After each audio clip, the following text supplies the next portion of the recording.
The second solo song is sung by the dying Eddy towards the end of the show, after Alice has left his hospital room.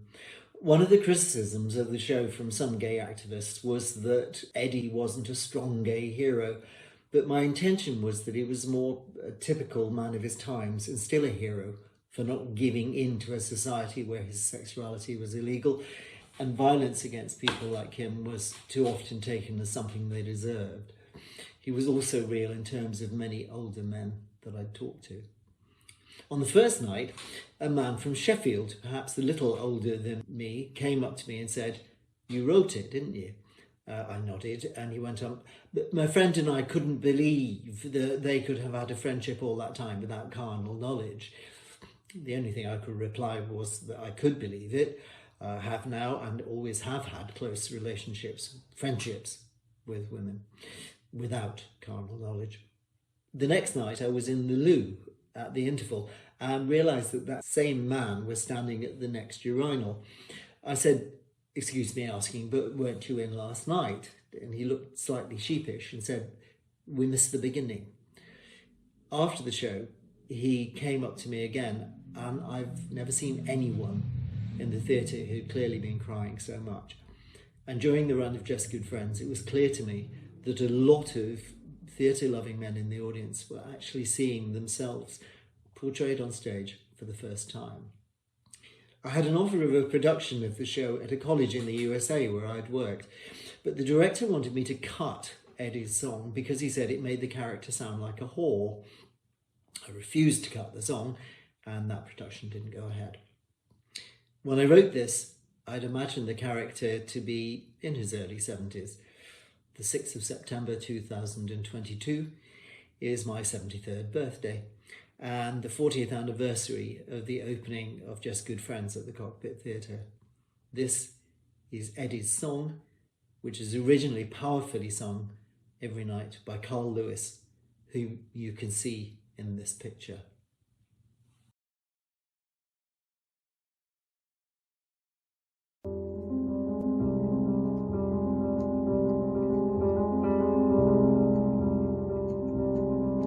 I remember a boy called Tom,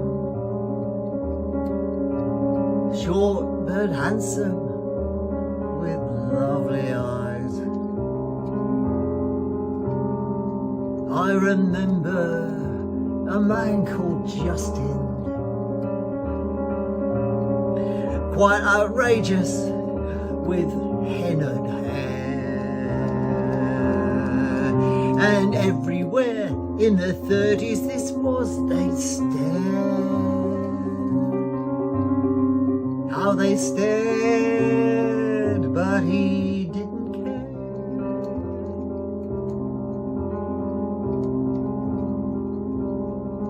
In the 50s, a bloke called Richard, or was it Robert, civil servant, he was so discreet. But every week we'd meet at a club to dance. When he danced, he was beautiful.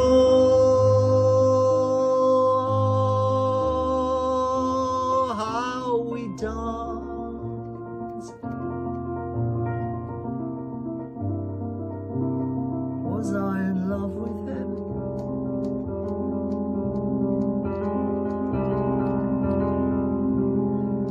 I remember, though I never knew his name,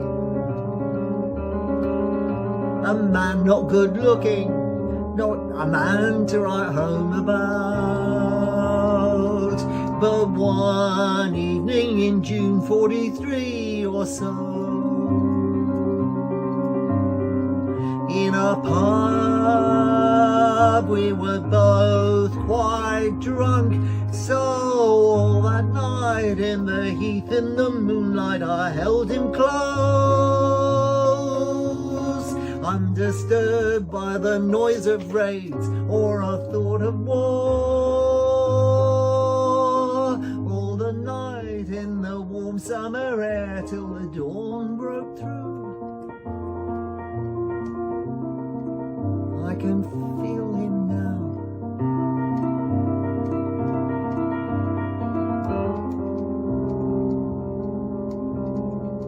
I remember old Jeff Clark lived with me for 7 years.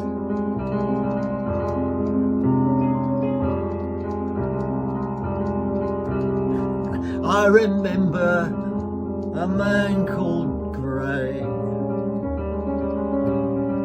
had the milk round down our street,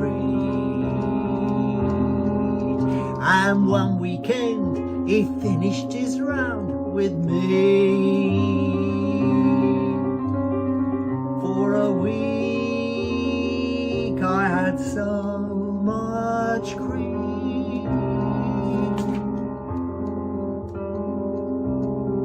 Then there's Tony, he dropped by today.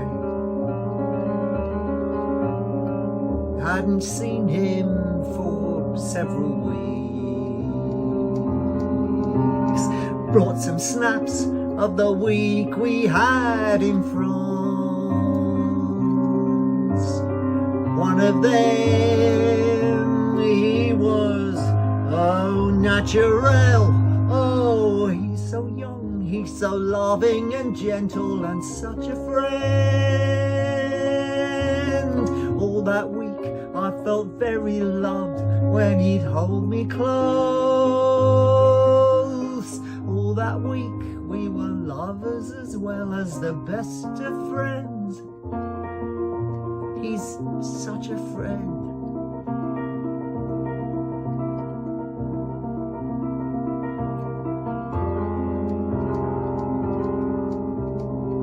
I remember so many friends. I remember, but I don't regret. Life can be, I'm sentimental.